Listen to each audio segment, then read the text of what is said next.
As mulheres estão perdendo seu espaço para homens que se sentem mulheres. Eu, por exemplo, posso ir pra cadeia, deputado, caso eu seja condenado por transfobia. E por quê? Porque eu xinguei, porque eu pedi pra matar, não. Porque no Dia Internacional das Mulheres, há 2 anos, eu parabenizei as mulheres XX, porque o aborto é uma condenação eterna de uma vida. Deputada Nicole. Esse foi parte do meu trabalho em 2023. Protocolamos 349 requerimentos de fiscalização, obstrução, moções de apoio e repúdio, dentre outros. 12 projetos de decreto legislativo de sustação de atos normativos do Poder Executivo. 11 recursos contra projetos de apreciação conclusiva de comissão. Esses projetos de lei podem ser aprovados sem passar pelo crivo do plenário da Câmara dos Deputados. O recurso garante que esses projetos sejam levados ao plenário para votação. 9 propostas de emenda à Constituição. 8 indicações ao Poder Executivo, ao Presidente da República, aos ministros de Estado ou outros órgãos do governo, abordando questões de interesse da população. 6 projetos de lei. 3 emendas ao substitutivo de projetos que foram ao plenário da Câmara. 2 pareceres de projetos relatados na Comissão de Comunicação. Realizei 57 discursos no plenário da Câmara dos Deputados sobre diversos temas ocorridos no Brasil e no mundo. As mulheres estão perdendo seu espaço para homens que se sentem mulheres. Eu, por exemplo, posso ir para a cadeia, deputado, caso eu seja condenado por transfobia.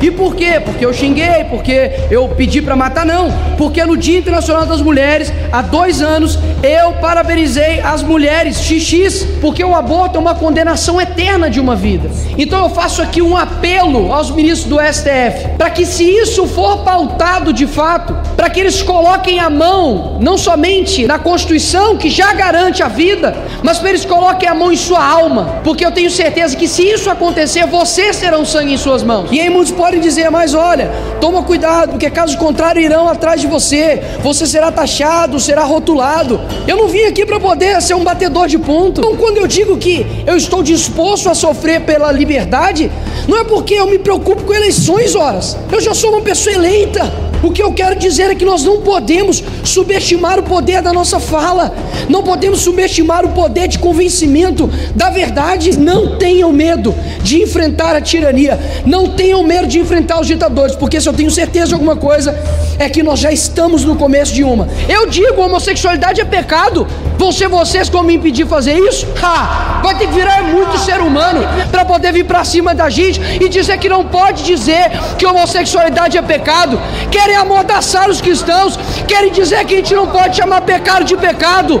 Pode gritar o quanto que você quiser, toma vergonha.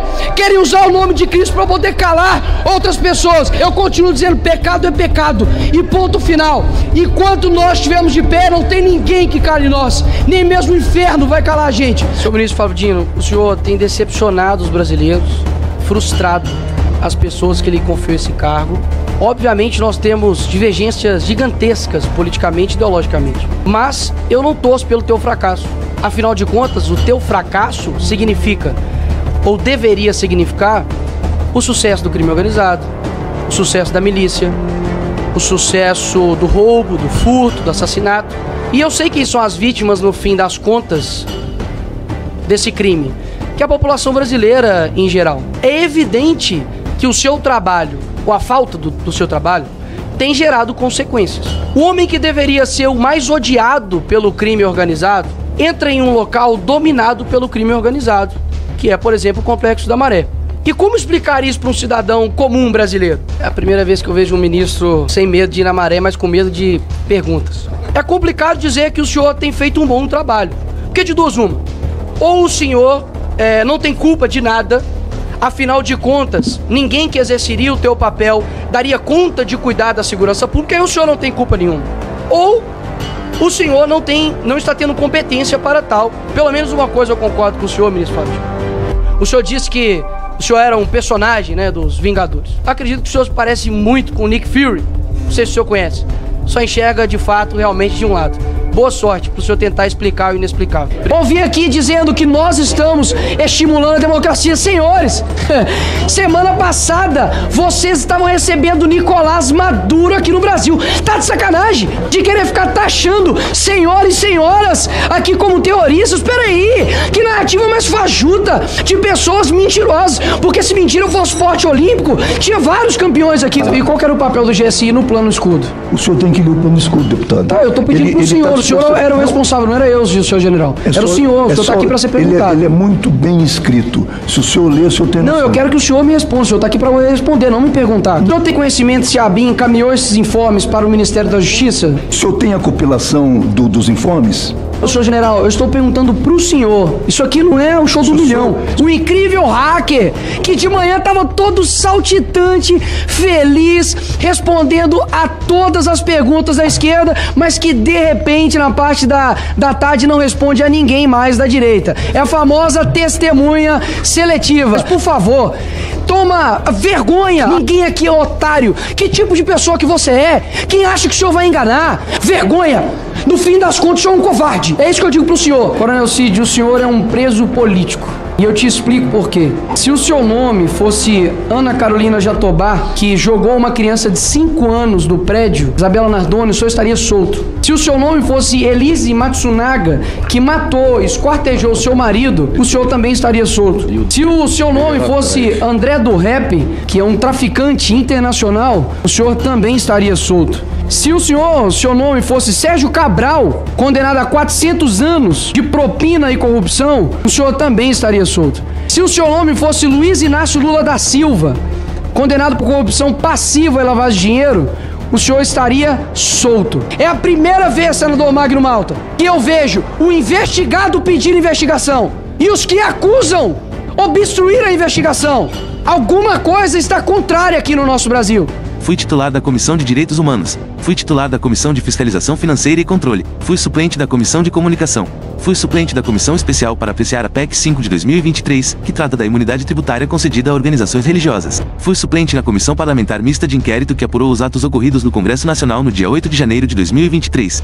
Fui vice-líder da oposição, oportunidade em que pude auxiliar os deputados da oposição na orientação de tomadas de decisões e orientações de votos no plenário e comissões da Câmara. Protocolamos um projeto de decreto legislativo para assustar os efeitos da resolução assinada em setembro pelo governo Lula, que orienta todas as escolas do país a permitirem o uso do banheiro de acordo com a identidade de gênero, abrindo brecha para que uma pessoa que se considere mulher, mesmo tendo nascido homem, use o banheiro feminino. Protocolamos em parceria com outros deputados, um projeto de decreto legislativo para assustar os efeitos do decreto, assinado em agosto pelo governo Lula, que permite que o Brasil volte a comprar energia da Venezuela. O acordo tem por objetivo que Roraima retome a compra de energia da hidrelétrica venezuelana de Guri. O presidente Lula tem tentado forçar os países da América Latina a apoiar o ditador Maduro não porque exista algum benefício para o Brasil, mas por causa de sua agenda ideológica de esquerda. Protocolamos em parceria com outros deputados um projeto de decreto legislativo para assustar os efeitos do decreto assinado em outubro pelo governo Lula, que praticamente dobra o imposto sobre armas de fogo e munições. A decisão amplia a alíquota incidente sobre revólveres, pistolas, espingardas, carabinas, spray de pimenta e outros equipamentos, além de aumentar o imposto de munições. O governo Lula não apresenta uma medida satisfatória para combater a criminalidade e conter o avanço do crime organizado, mas deseja restringir a aquisição de armas pela população. Protocolamos em parceria com outros deputados um projeto de decreto legislativo para assustar os efeitos do decreto, assinado em julho pelo governo Lula que acabou com o Programa Nacional das Escolas Cívico-Militares. Protocolamos em parceria com outros deputados um projeto de decreto legislativo para assustar os efeitos da resolução, assinada em agosto pelo governo Lula,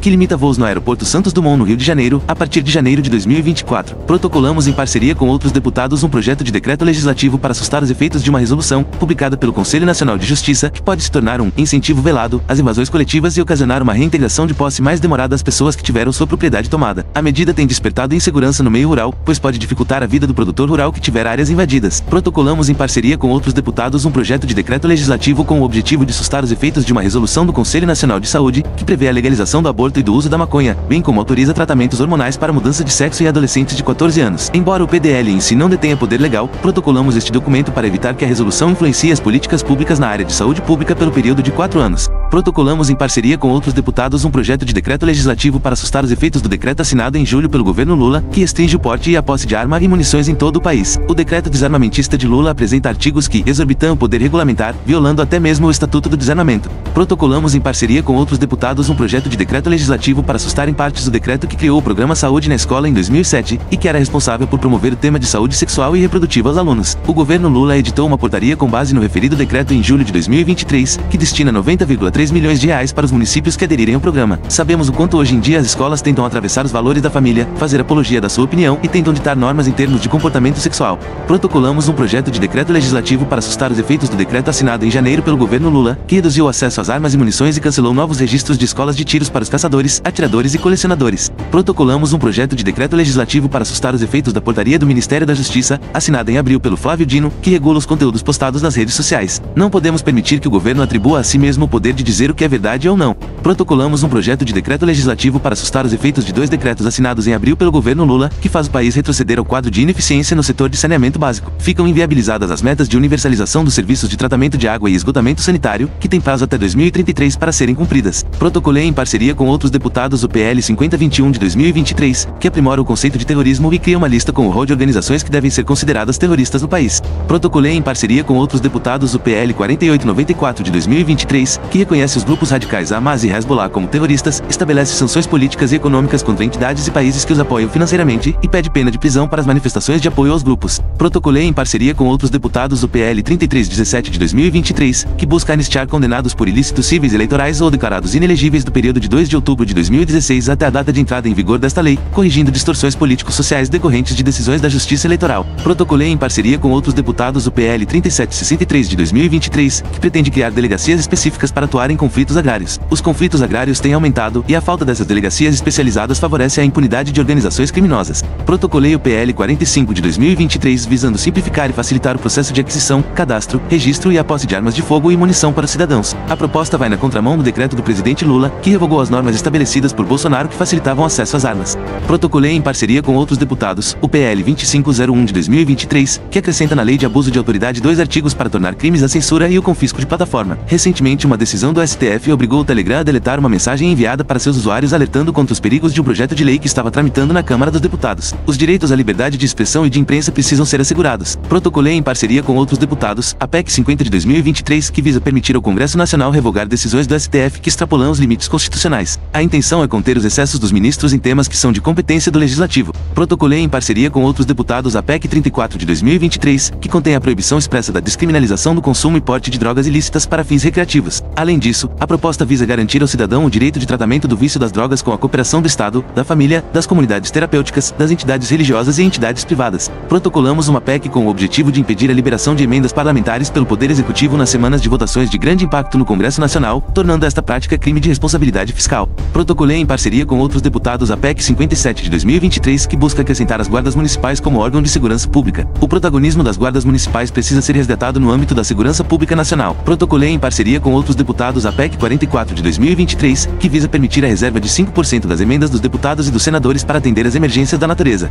Protocolei em parceria com outros deputados a PEC 6 de 2023, que prevê que obras internacionais financiadas pelo BNDES tenham que passar pelo aval do Congresso Nacional e não sejam apenas por meio de uma canetada da Presidência da República. Esta proposta é de extrema importância diante dos calotes dados por Cuba e Venezuela aos cofres do Tesouro Brasileiro com obras autorizadas nos governos petistas anteriores. Protocolei em parceria com outros deputados a PEC 5 de 2023, que amplia a imunidade tributária conferida a templos religiosos e a partidos políticos. Protocolei em parceria com outros deputados a PEC 7 de 2023, que visa regular o poder do presidente de conceder indulto, limitando-o a no máximo 20% da pena, com exceção dos indultos individuais ou de caráter humanitário que não foram limitados. No fim do ano se repetirão os decretos de impunidade natalina dos governos petistas e temos urgência em evitar que tantos criminosos ganhem esse presentinho de Lula. Ministramos em centenas de igrejas pelo Brasil e no mundo sobre o cristão e a política, realizando um trabalho cultural e evangelístico para jovens e adolescentes e adultos, mostrando qual deve ser o posicionamento do cristão diante da política. Em outubro realizamos em Belo Horizonte a caminhada contra o aborto junto do presidente Bolsonaro, onde fizemos uma linda e histórica caminhada na capital mineira, com a presença de milhares de famílias, a favor da vida e contra o aborto.